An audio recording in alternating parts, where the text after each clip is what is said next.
Hello mga kapatid, kumusta na po kayo? Purihin po ang Panginoon. Amin.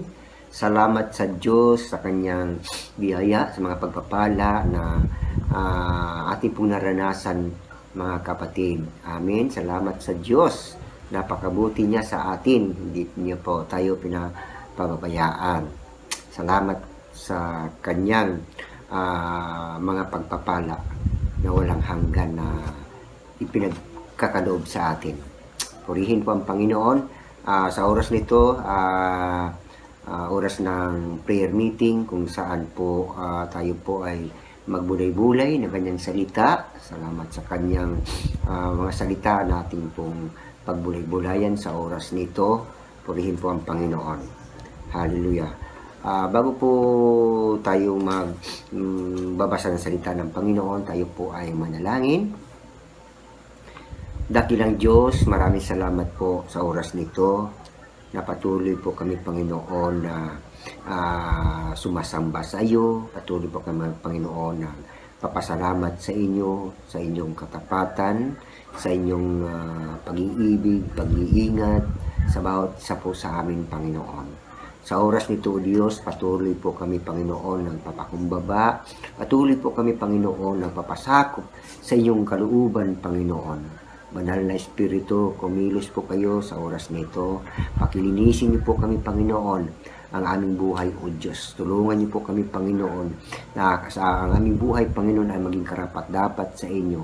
Patawarin niyo po kami, Panginoon, at linisin niyo po kami ng iyong banal na dugo, O Diyos. Salamat po, Panginoon. Pangunahan niyo po ako, Panginoon, bilang iyong lingkod. Ikaw ang magsalita sa aking banal na Espiritu. I-guide niyo po ako sa lahat kong sasabihin. Purihin ka at luwalhatiin ka. Ito po ang aming dalangin sa tanging pangalan ng aming Panginoong Hesus. Amen and Amen. Purihin po ang Panginoon. Amen. Hallelujah. Makipagbukas po tayo sa ating pong mga Biblia. Babasahin ko po sa Matthew 4 verse 2. Ang sabi po dito, Matthew 4 verse 2, ang sabi po dito, siya ay nag-aayuno sa loob ng 40 araw at 40 gabi.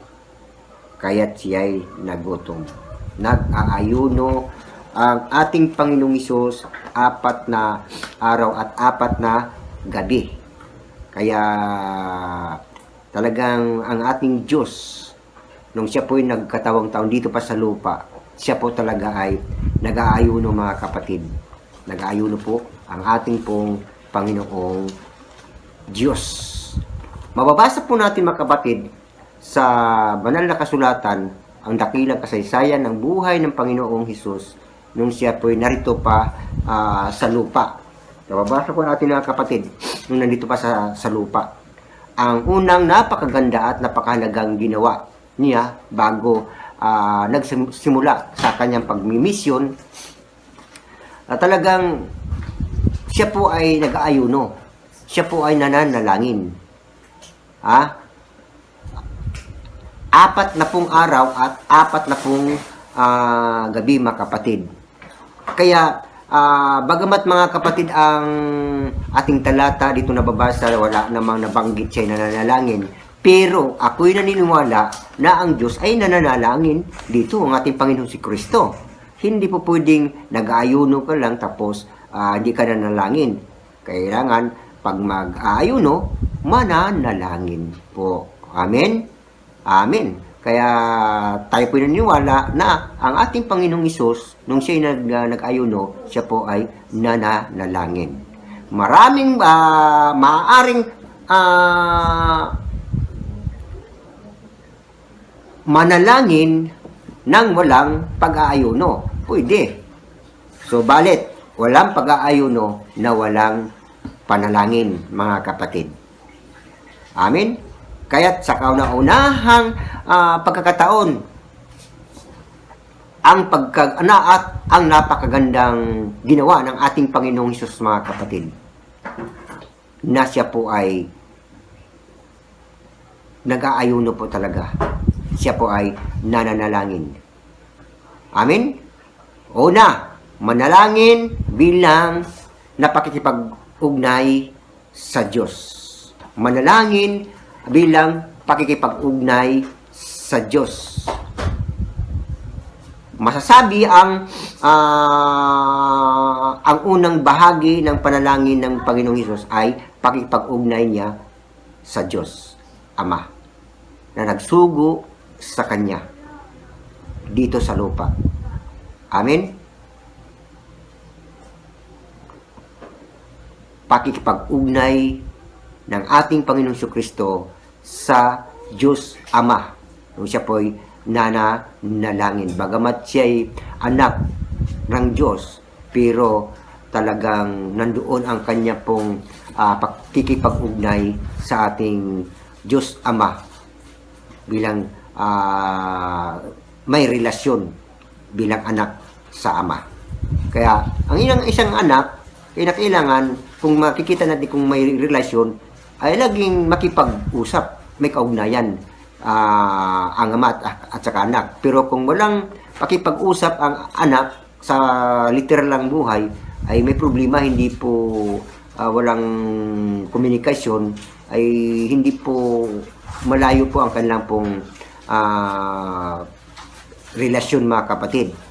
Kaya ang sabi po dito, para sa kanyang personal pakipag-ugnay at pakipagtagpo sa Diyos Ama, at gayon din bilang paghahanda sa lahat ng kanyang gagawin at gagampanan tungkulin. Yun po ang ginawa ng ating Panginoong Hesus.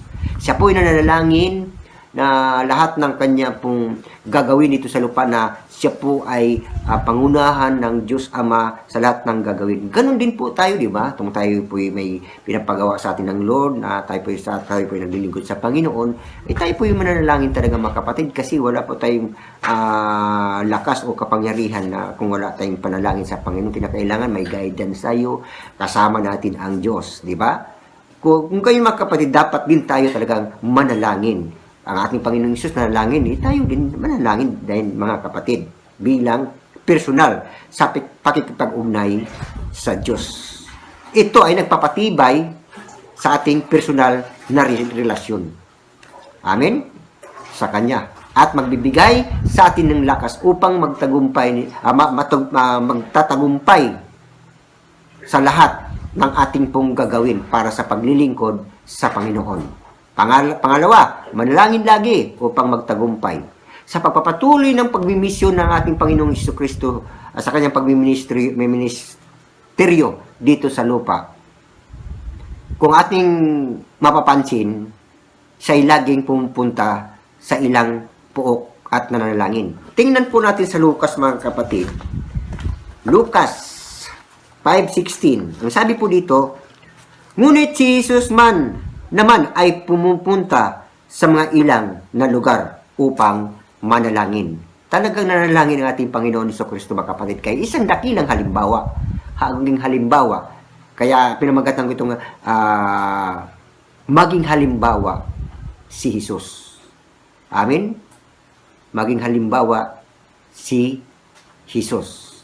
Kaya talagang isang dakilang halimbawa ang iniwan ng ating Panginoong Jesucristo, mga kapatid, upang ating pamarisan sa pananalangin. Napakahalaga ang pananalangin, mga kapatid.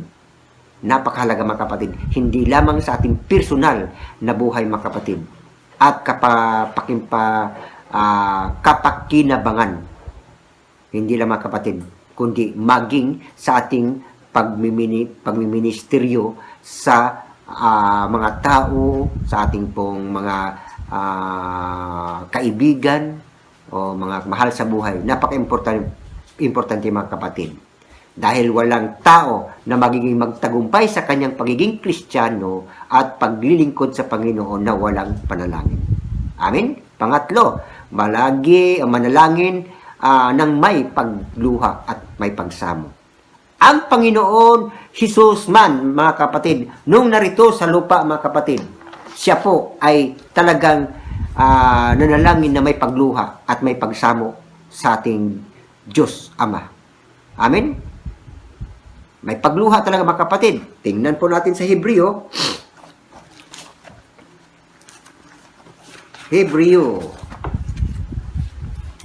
5:7.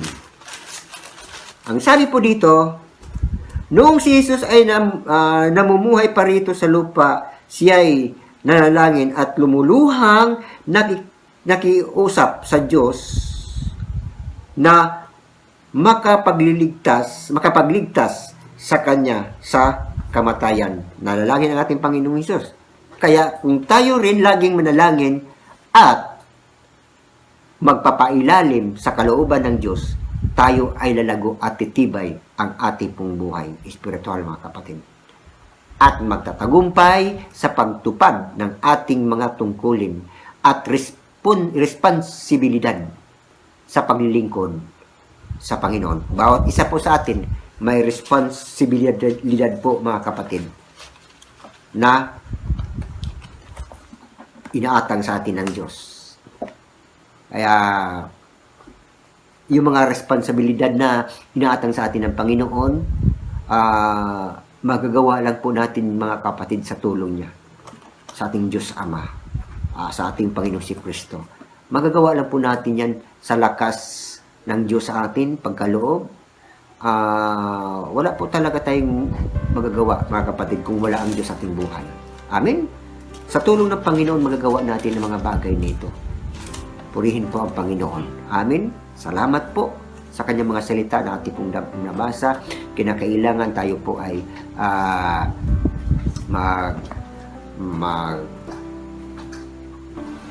bigay ng pagpapala sa mga tao na hindi pa nakakilala sa Panginoon, na makita sa atin na tayo po ay mapanalanginin.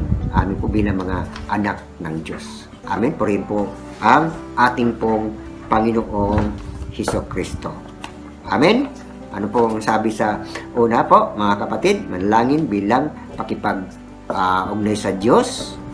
Amen. Pangalawa, manalangin lagi upang magtagumpay. Pangatlo, manalangin ng may pagluha, may pagsamo sa ating Diyos. Purihin po ang Panginoon, mga kapatid.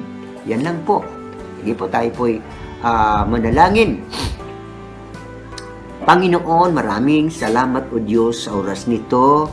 Salamat po, Panginoon, sa iyong pag-ibig, Panginoon, na patuloy na ikaw po ang nagbigay sa amin.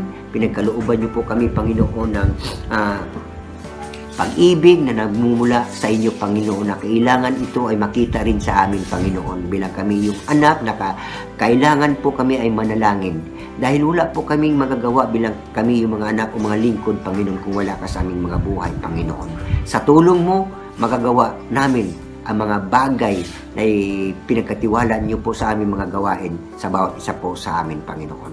Pagpalain niyo po, Panginoon, ang bawat isa sa amin. Talungan niyo po kami, Panginoon, na maging huwaran ka, Panginoon, sa pananalangin at sa pag-aayuno, O Diyos. Pagpalain niyo po ang iyong mga salitang ito, Panginoon, na patuloy ka, Panginoon, na kumilos aming mga buhay, Panginoon. Hindi lang ito'y narinig namin, bagkus ito'y aming ipapamuhay, Panginoon. Pagpalain niyo po ang bawat isa, Panginoon, aking mga kapatiran lahat po. Pagpalain niyo po sila, ingatan niyo po sila, Panginoon. Lagi mo silang protektahan sa pangalan ni Jesus. Lahat ng aking mga kapatid, mga kasama kong mga pastor, Lord, bless mo ang kanilang mga buhay. Ang iyong pag-iingat ay sumasa amin, Panginoon. Salamat po sa iyong mga pangako, O Diyos, na hindi mo kami pababayaan. Lagi ka namin kasama, Panginoon, kung saan man kami naroroon. Salamat po. Ito po ang aming dalangin na may pagpupuri at pasasalamat sa pangalan ng aming Panginoong Hesus. Amen and Amen. God bless you po sa